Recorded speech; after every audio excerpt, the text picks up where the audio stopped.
देख रहे हैं नेटवर्क 33 राजकुमार के साथ। तो चलिए बढ़ते हैं आज की कहानी की ओर।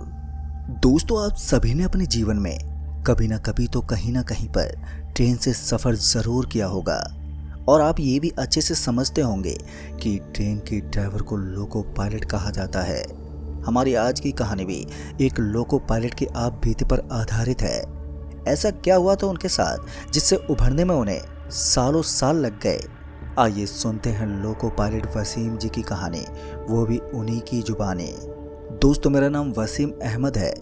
भारतीय रेलवे में काम करते हुए मुझे तकरीबन 34 साल हो चुके हैं। इन 34 सालों में मैंने अलग अलग रेलवे जोन में अपनी सेवा दी है, मगर सबसे ज़्यादा वक्त और सबसे ज़्यादा अनुभव मुझे पश्चिमी मध्य रेलवे जोन में मिला। लोको पायलट की ज़िंदगी बिल्कुल भी आसान नहीं होती है।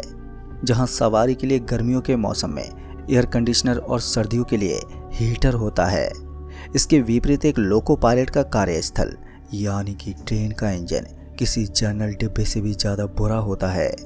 नए प्रकार की ट्रेनों में तो फिर भी हमारी सुविधाओं का थोड़ा सा ख्याल रखा गया है, मगर पुराने समय के बने इंजन और 90 के दशक के ट्रक के केबिन में ज़्यादा फर्क नहीं है।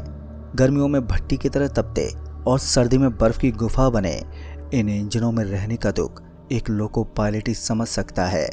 दोस्तों, ये घटना उस समय की है जब मुझे असिस्टेंट लोको पायलट बने कुछ वक्त हो गया था, क्योंकि नई भर्ती हुए लोको पायलट को पैसेंजर ट्रेन नहीं दी जाती है।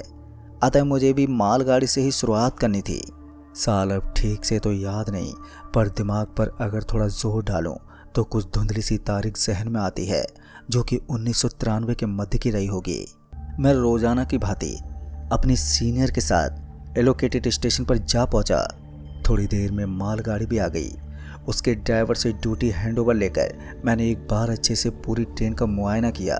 साथ ही डीजल के लेवल को देख इंजन रूम में सभी तरह के ज़रूरी कार्य कर हमने ट्रेन को अपनी दिशा में बढ़ा दिया। शायद से ट्रेन को भवानी मंडी से लेकर जाना था। सफ़र काफ़ी लंबा और थका देने वाला था और सोने पर सुहागा मालगाड़ी को कहीं पर भी रोक दिया जाता था। जब तक कि अगली लाइन नहीं मिलती तब तक हम आगे बढ़ भी नहीं सकते थे। कुछ घंटों तक ट्रेन चलाने के बाद हम एक सुनसान से स्टेशन पर पहुंचे। रात के करीब 2:30 बजे होंगे। आगे से सिग्नल आया कि हमें यहीं पर रुककर आगे के अपडेट का इंतज़ार करना है। पूरे स्टेशन पर सिर्फ स्टेशन मास्टर ही मौजूद था, जो कि अपनी टेबल को ऑफिस के बाहर लगाकर उस पर काम कर रहा था। उसे देखकर साफ समझ में आ रहा था कि वो इस जगह पर अभी नया ही तबादला लेकर आया है। अब क्योंकि हमें आगे बढ़ने के आदेश नहीं थे, तो हमने वहीं पर अपने साथ लाया खाना खाने और आराम करने का विचार किया। अपने सहयोगी सीनियर को साथ लेकर मैंने जैसे डिब्बा खोला तो उसमें मछली थी और मेरी सीनियर के डिब्बे में भी चिकन था। हमने खाना शुरू ही किया था कि इतने में ही स्टेशन मास्टर हमारे पास आकर बोलने लगा कि हमें यहाँ पर ये सब नहीं खाना चाहिए, क्योंकि ये एक जंगली इलाका है और आज अमावस की रात भी है। पर जब इंसान के सिर पर भूख सवार हो तो उसे भूतों का भय नहीं रहता। कुछ देर उसे समझाकर मेरे सीनियर ने खाना दोबारा शुरू कर दिया और उन्हें देखकर हम करीब आधा घंटे तक हंसी के ठहाके लगाते हुए खाना खत्म करके हाथ धोने चले गए। बची हुई हड्डियों को मैंने पास ही की झाड़ियों में फेंक दिया, पर शायद मुझे उस स्टेशन मास्टर की बात मान लेनी चाहिए थी। जल्दी ही हमें पता चल गया कि हमारे वहाँ पर नॉनवेज खाने के कारण वो स्टेशन मास्टर अपनी नौकरी को खतरे में डालकर वहाँ से भाग खड़ा हुआ। मेरे सीनियर ने कुछ देर उसका मजाक भी बनाया और फिर उसके ऑफिस में सोने चले गए। हालांकि गर्मियों का समय था, पर आसपास घना जंगल होने के कारण ठंडी और सुहानी हवाएं माहौल को मोहित बना रही थी। अतः मैंने प्लेटफार्म पर एक बेंच पर वक्त गुजारने का फैसला किया। शीतल हवाओं की मोहक प्रवृत्ति को देखते हुए मैंने एक सिगरेट जलाई और अपने ख्यालों में खोता चला गया। तभी अचानक से कुछ अजीबोगरीब आवाज़ ने मेरा ध्यान अपनी ओर खींचा। आवाज़ सीधी उन्हीं झाड़ियों से आ रही थी जहां मैंने कुछ देर पहले हड्डियों को फेंका था। सुनने में वो आवाज़ ऐसी थी जैसे कि कोई हड्डियों को चबा रहा हो। एक ख्याल मेरे जहन में आया, कोई जानवर होगा, पर खतरे का आभास होने के कारण मैंने अपनी टॉर्च उठाई और उन झाड़ियों में देखना शुरू किया। दोस्तों, यकीन करना, जहां मैंने हड्डियों को फेंका था अब वहां पर कुछ भी नहीं था। ज़मीन इतनी साफ थी जैसे कभी कुछ फेंका ही ना गया हो। कोई भी समझदार व्यक्ति इतना देखकर चौकन्ना हो जाता शायद उस वक्त मैं जवान था और इन सब चीज़ों पर विश्वास भी नहीं करता था, और यही मेरी ज़िंदगी की सबसे बड़ी गलती साबित हुई। सभी बातों को नज़रअंदाज कर मैंने और आगे के ऑर्डर का इंतज़ार करना ज़रूरी समझा। देखते ही देखते वो काली रात और भी गहराती चली गई, क्योंकि हम जिस स्टेशन पर खड़े थे वो एक छोटा सा स्टेशन था, तो जाहिर सी बात है वहाँ बिजली के इंतज़ाम भी पुख्ता नहीं थे। एक ही लाइट पूरे शेड में जल रही थी, जो धीरे धीरे कर झपकने लगी। थोड़ा थोड़ा डर मुझे लग रहा था, पर डर तब ज़्यादा बढ़ने लगा जब अंधेर में चमकती दो आंखें सीधे मेरी ओर देख रही थी।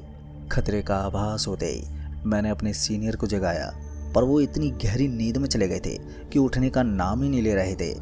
मन ही मन मैंने आयतुल कुर्सी का विर्द शुरू कर दिया, जैसे हाथी का बच्चा अपने कानों से आंखें ढक के सोचता है।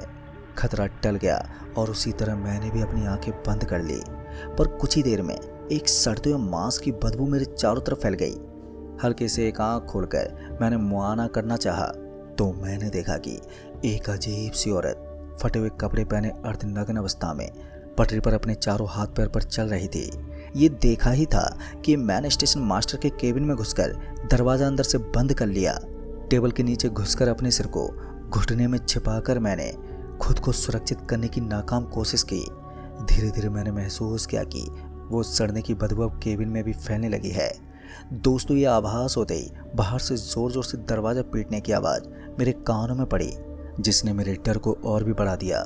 तभी बाहर से मेरे सीनियर की डर और दर्द में कराहने की आवाज़ मेरे कानों पर पड़ी।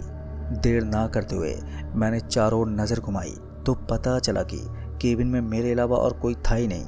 जल्दी से मैंने दरवाज़ा खोला और उन्हें अंदर लिया, पर उनकी हालत देखकर मुझे उल्टी आ गई। कपड़े पूरी तरह से फटे हुए थे, पूरे शरीर पर खून और चेहरा बुरी तरह से नोचा हुआ। ना उनकी स्थिति कुछ बताने की थी और ना ही मेरी उनसे कुछ पूछने की। जैसे तैसे मैंने वहाँ रखे सामानों से उनकी मरहम पट्टी की और डरे से हम दोनों सुबह होने का इंतज़ार करने लगे। फिर अचानक से केबिन की लाइट ने झपकना शुरू किया और फिर पूरी तरह से वो बंद हो गई। जो पंखा हमारे सिर पर चल रहा था उसने भी माहौल को डरावना बनाने में और कोई कसर नहीं छोड़ी। अजीब सी डरावनी आवाज़ निकालता वो पंखा अकेला काफ़ी था मेरे प्राण त्यागने का कारण बनने को। धीरे धीरे से वो सड़न अब गायब हो गई थी। अभी हमने सुकून की एक सांस ही ली थी कि खिड़की और दरवाजे एक साथ भड़ाभड़ बजने लगे। उस समय मोबाइल तो चला ही नहीं करते थे, अतः हमने लैंडलाइन उठाकर आगे के स्टेशन पर खबर देनी चाहिए, पर वो भी डेड थी। वायरलेस भी किसी तरह से सिग्नल नहीं पकड़ रहे थे। अब ये साफ हो चुका था कि हम वहाँ पर फंस चुके हैं। ना कहीं जाने का रास्ता था, ना ही मदद आने का इंतज़ाम। धीरे धीरे वो आवाज़ें बर्दाश्त से बाहर हो गई और खिड़की का एक किवाड़ लगातार हो रही चोट को सह न पाने के कारण टूट गया। उसने टूटने के साथ ही वही असहनीय बदबू और वही डरावनी आंखें हमें घूरने लगी। कुछ एक क्षण हमें घूर कर उसने मेरे सीनियर की ओर हाथ बढ़ाया और यकीन करना, उसका हाथ अपने आप बड़ा होता चला गया। सीधे सिर की गर्दन पकड़कर उस औरत ने बोला, पूरे 45 साल बीत गए मनोज। इस रात का मैंने कितना इंतज़ार किया है, तू सोच भी नहीं सकता। एक एक करके मैंने तेरे सभी साथियों को यहीं पर मारा है। अब तेरी बारी है, कहाँ बचकर जाएगा तू। इतना बोलकर वो ज़ोर से हंसने लगी। उसकी हंसी इतनी खौफनाक थी कि आप सोच भी नहीं सकते। फिर अचानक ही मुझे याद आया, मेरे गले में एक ताबीज़ है जिसे मेरी अम्मी ने हिफाजत के लिए ज़बरदस्ती पहना दिया था। वक्त को ज़रा भी ना बर्बाद करते हुए मैंने अपने गले से ताबीज़ उतारा और सिर के गले में डाल दिया। जैसे उस औरत ने ताबीज़ को छुआ, वो चीखते हुए अपने हाथ को पीछे खींच ली और हवा में कहीं गायब हो गई। अब ये बात साफ हो चुकी थी कि मेरे सीनियर का इस जगह से कोई तो संबंध है। मैंने उन्हें पानी पिलाया और माहौल ठंडा होने का इंतज़ाम किया, पर वो बहुत ही ज़्यादा घबराए हुए थे। रात कितनी लंबी और काली हो चुकी थी, मुझे इस बात का अंदाज़ा हो चुका था, पर बाहर निकलना मुमकिन नहीं था और सुबह होने का कोई निशान भी नहीं था। फिर कुछ ही देर में छत पर किसी के चलने की आवाज़ आने लगी। वो चलने की आवाज़ कब भूकंप के झटके में बदल गई हमें आभास ही नहीं हुआ। जो पंखा अभी तक डरावनी आवाज़ कर रहा था, वो चलते चलते मेरे सीनियर के सिर पर आ गिरा, जिससे उनके सिर में एक बड़ा सा घाव बन गया। एक तरफ तो सर की दर्द में कराहती आवाज़ और दूसरी तरफ उस औरत की डरावनी हंसी मेरे प्राण निकालने के लिए काफ़ी थी। कुछ देर में जब माहौल शांत हुआ तो मैंने कोने में छुपने की सोची, साथ ही सर को भी आवाज़ न करने को बोला। पता नहीं कब डर से मेरी आंख लग गई और जब मेरी आंख खुली तो सामने का नज़ारा ज़रा भी देखने लायक नहीं था।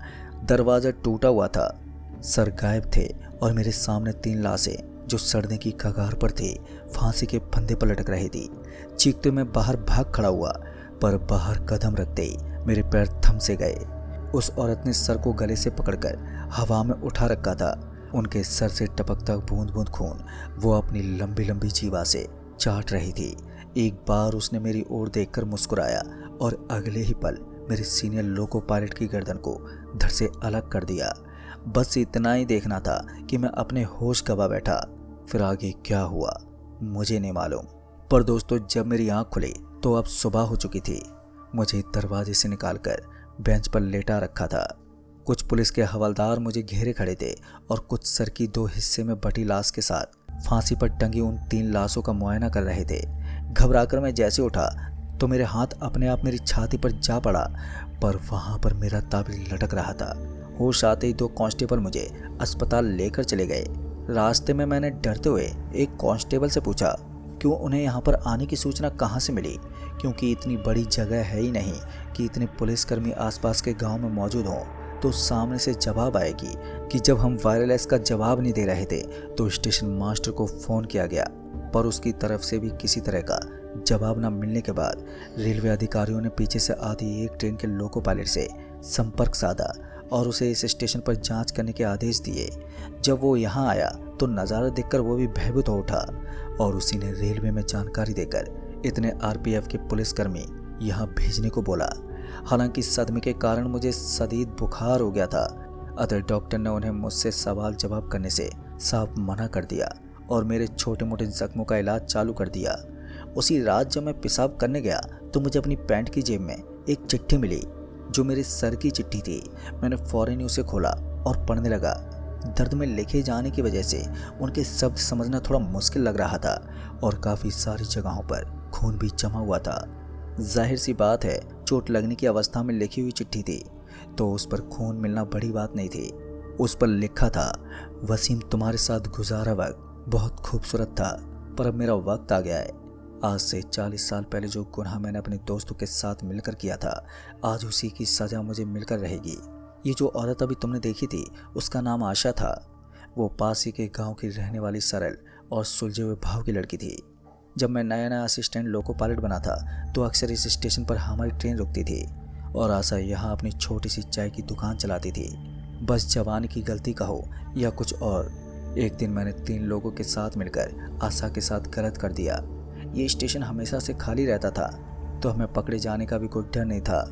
उस वक्त का स्टेशन मास्टर, एक सफाई कर्मचारी और एक लड़का आशा के गांव का मेरे साथ इस गुनाह में शामिल थे। अपनी इज्जत की इस प्रकार हुई नीलामी आशा से सहन ना हो सकी और जैसे हम 4 लोगों का ध्यान उस पर से हटा, उसने दूसरी तरफ से आती तेज रफ्तार ट्रेन के सामने छलांग लगा दी, जिसकी वजह से उसकी उसी जगह पर मौत हो गई। सबूत मिटाने के लिए मैंने अपने साथियों के साथ मिलकर इसी केबिन के नीचे उसके शरीर के बचे हुए टुकड़ों को छिपा दिया। पर वो कहते हैं ना, जो भी कर्म हम करते हैं वो लौटकर ज़रूर वापस आते हैं। आशा की आत्मा भी अपना बदला लेने वापस लौट आई और एक के बाद एक उसने सभी को मार दिया। और जब मुझे इसकी खबर मिली तो मैंने अपना जोन चेंज कर दिया, पर अब जब रिटायरमेंट नज़दीक है तो मैं घर के करीब रहने की इच्छा से वापस इसी जोन में लौट आया। गुजरते वक्त के साथ यादें भी धुंधली होती चली गई और मेरी जहन से इस जगह की सभी यादें भी गायब हो गई थीं। पर आज जब मैंने उसे देखा तो सब दोबारा से मुझे याद आ गया। मेरी गलती की कोई सज़ा नहीं है, अतः मैंने तुम्हारी अमानत तुम्हें लौटा दी। तुम्हारा ताबीज, मेरा वक्त आ ही चुका है, चलता हूँ मैं। दोस्तों, सर का यह आखिरी पत्र पढ़कर मुझे अपनी आंखों पर विश्वास ही नहीं हुआ। अगली सुबह मैंने वो लेटर और अपना बयान दोनों दर्ज कर दिए और कुछ हफ्तों की छुट्टी लेकर घर बैठ गया। कई दिन महीनों में बदले और महीने सालों में, पर मैं उस सदमे से उभरने में नाकाम रहा। फिर एक दिन मुझे नवाज के बाद एक बुजुर्ग मिले जिन्होंने मेरी परेशानी को भांपते हुए मुझे पानी और कुछ ताबीज़ दिए और कुछ खास आयत बताई, जिससे मैं काफ़ी हद तक ठीक हो गया। पर उस रात के सपने मुझे आज भी रातों को डराते हैं। तो दोस्तों, इस कहानी में बस इतना ही। कहानी आपको पसंद आई हो तो वीडियो को लाइक शेयर कमेंट ज़रूर कर दें। तो मैं आपका दोस्त राजकुमार जल्द ही मिलूंगा। तब तक के लिए बाय एंड टेक केयर।